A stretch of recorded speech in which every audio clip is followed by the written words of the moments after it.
Hi friends, welcome to our channel. Brahmamudi serial next ఎపిసోడ్లో ఏం జరగబోతోందో ఈ వీడియోలో చూసి తెలుసుకుందాం. రుద్రాణి మీద మండిపడ్డ కావ్య అసలేం జరిగింది అని తెలుసుకోవడానికి ఈ వీడియోని స్కిప్ చేయకుండా ఎండ్ వరకు చూసేయండి. ఇందిరాదేవి రుద్రాణిని మందలిస్తూ ఉంటుంది. అప్పుడు రుద్రాణి రాజ్ ఇంకా లేడు లేడు లేడు అని అంటుంది. అప్పుడు అపర్ణ రుద్రాణి మాటలకి ఇంకాస్త కుంగిపోతూ ఉంటుంది. అప్పుడు ఇందిరాదేవి, అసలు మనిషివేనా రుద్రాణి నువ్వు? నీ మాటలతో అపర్ణని ఇంకాస్త బాధ పెడుతున్నావు. ఆ కన్న తల్లి బాధ చూడు. ఒక పక్క కన్న కొడుకు కళ్ళ ముందు లేడు అని బోరున ఏడుస్తుంది. నీకు చేతనైతే వెళ్ళి అపర్ణని ఓదార్చు, కావ్యకి ధైర్యం చెప్పు అని అంటుంది. అప్పుడు రుద్రాణి, కావ్యకి ధైర్యం చెప్పాలా అమ్మా? నువ్వే చూసావు కదా, ఆ కావ్య ఇంకా ఆ రాజ్ బ్రతికే ఉన్నాడు అన్న పిచ్చి భ్రమలో బ్రతుకుతుంది. ఇంకా రాజ్ తన కోసం తిరిగి వస్తాడు అని ఎదురు చూస్తుంది. పాపం, ముందు తనకి మన రాజ్ బ్రతికి లేడు అన్న విషయాన్ని అర్థమయ్యేలాగా చెప్పాలి అని అంటుంది. అప్పుడు అపర్ణ, నిజంగా అదే జరిగితే నా కోడలు తట్టుకోలేదు, నా కోడలు పిచ్చిదైపోతుంది అని అంటుంది. అప్పుడు ధాన్యలక్ష్మి, అవునక్క, మనం రాజ్ గురించి కావ్యకి ఎంత చెప్పాలని ప్రయత్నించినా కానీ కావ్య మన మాటలు వినే పరిస్థితుల్లో లేదు. తను ఇంకా రాజ్ తన కోసం వస్తాడు అనే ఎదురు చూస్తూ ఉంది అని బాధపడుతూ ఉంటుంది. అప్పుడు రుద్రాణి, చెప్పడానికి చాలా కష్టమే అయినా కానీ సాంప్రదాయబద్ధంగా మనం కావ్య పసుపు కుంకాలని తీసేయాలి. రాజ్ బ్రతికి లేడు కాబట్టి మనం చేయాల్సిన కార్యక్రమాలు త్వరగా చేసి పూర్తి చేయాలి అని అంటుంది. అప్పుడు ఇందిరాదేవి, ఇంకొక మాట మాట్లాడితే మాత్రం నీ నాలుక చీరేస్తాను రుద్రాణి అని అంటుంది.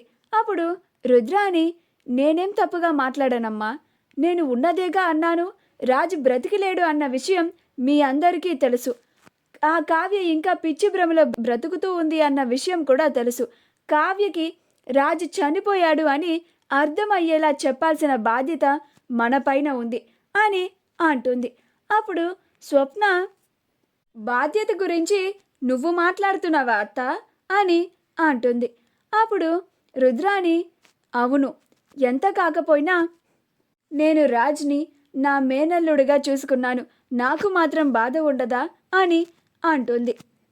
కళ్ళ ముందు కావ్య కూడా అలా భ్రమలో బ్రతుకుతూ ఉంటే నేను చూడలేకపోతున్నాను అని అంటుంది. అప్పుడు స్వప్న, చాలే ఆపత్త ఇంక నీ నాటకాలు, నువ్వు బాధపడుతున్నట్టు ఏ కోసాన కూడా మాకు కనిపించడం లేదు అని అంటుంది. అప్పుడు రుద్రాణి, అంటే ఏంటి స్వప్న, నాకు మాత్రం బాధ ఉండదా? నేను మనిషిని కానా అని అంటుంది. అప్పుడు స్వప్న, నువ్వు మనిషివని ఎవరన్నారత్తా అని అనబోతూ ఉంటే అప్పుడు ప్రకాశం, అమ్మ స్వప్న, నువ్వు ఆగమ్మా, ఈ రుద్రాణితో గొడవపడి ఏం లాభం చెప్పు అని స్వప్నని ఆపేస్తాడు. అలా అందరూ బాధపడుతూ ఉంటారు. యామిని రాజ్ దగ్గరికి వెళ్ళి, రాజ్, నువ్వు ఇప్పుడు నా రామ్వి, నా రామ్వి, ఎంత బాగుందో రాజ్, నీతో ఇంక నుంచి నేను నా జీవితాన్ని చాలా హ్యాపీగా బతికేస్తాను అని సంతోషపడుతూ బావా బావా అని రాజ్ని లేపుతూ ఉంటుంది. అప్పుడు రాజ్ లెగవగానే, బావా నీకోసం ట్యాబ్లెట్స్ తీసుకొచ్చాను, ఈ ట్యాబ్లెట్స్ వేసుకో అని రాజ్కి దగ్గరుండి ట్యాబ్లెట్స్ని వేస్తుంది. ఆ ట్యాబ్లెట్స్ వేసుకోగానే, ఇంక నువ్వు రెస్ట్ తీసుకో బావా అని అంటుంది. అప్పుడు రాజ్ అలాగే అని పడుకుంటాడు. అప్పుడు యామిని, నువ్వు కోలుకోగానే వెంటనే మన పెళ్లి ఏర్పాట్లు చేసేస్తాను రాజ్, మన ఇద్దరం పెళ్లి చేసుకుందాం రాజ్, మన ఇద్దరం లైఫ్ లాంగ్ ఇలానే కలిసి ఉండాలి, ఇంకా నువ్వు నా వాడివి అని అనుకుంటూ ఉంటుంది. అప్పుడు యామిని వాళ్ళ అమ్మ వచ్చి, యామిని, అల్లుడు గారికి ట్యాబ్లెట్స్ వేసావా అని అంటుంది. అప్పుడు యామిని, ఇప్పుడే వేశానమ్మా అని అంటుంది. కావ్య ఫ్రెష్ అయ్యి ఎప్పటిలాగానే చాలా ఉత్సాహంగా వంటని చేస్తుంది. అలా మొత్తం డైనింగ్ టేబుల్ మీద సర్దుతూ అత్తయ్య, మావయ్య, చిన్నత్తయ్య, చిన్న మావయ్య, స్వప్న, అప్పు, కవి గారు, అమ్మమ్మ అందరూ రండి, భోజనం రెడీ చేసేసాను అని అంటుంది. అందరూ రాజ్ గురించే బాధపడుతూ దిగులుగా ఉంటారు. అప్పుడు అందరూ కావ్య ప్రవర్తన చూసి కూడా కావ్య గురించి చాలా బాధపడుతూ ఉంటారు. అప్పుడు రుద్రాని రాజ్ చనిపోయాడు అని మీరందరూ నమ్మారు కాబట్టే ఆ బాధలో మీరు కుమిలిపోతూ ఉన్నారు అని ఆ నిజాన్ని కావ్యకి అర్థమయ్యేలాగా చెప్పండి. లేకపోతే రోజులాగా ఏమీ జరగనట్టు భోజనానికి రమ్మంటోంది ఆ పిచ్చిది అని అంటుంది.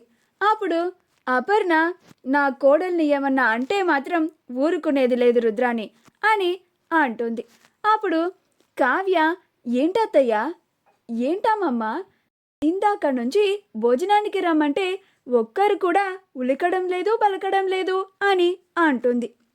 అప్పుడు ఇందిరాదేవి అమ్మ కావ్య, మాకెవ్వరికి ఆకలిగా లేదమ్మా, మేమెవ్వరం తినము అని అంటుంది.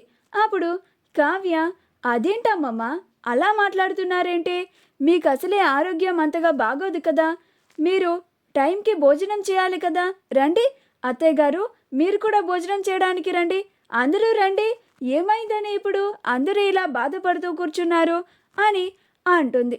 అప్పుడు రుద్రాని మీరు నమ్మింది ఆ కావ్య కూడా అర్థమయ్యేలాగా చెప్పండి, మీరు అందుకే భోజనం చేయడానికి కూడా వెళ్ళడం లేదు అని ఆ పిచ్చిదానికి అర్థమయ్యేలాగా చెప్పండి అని అంటుంది.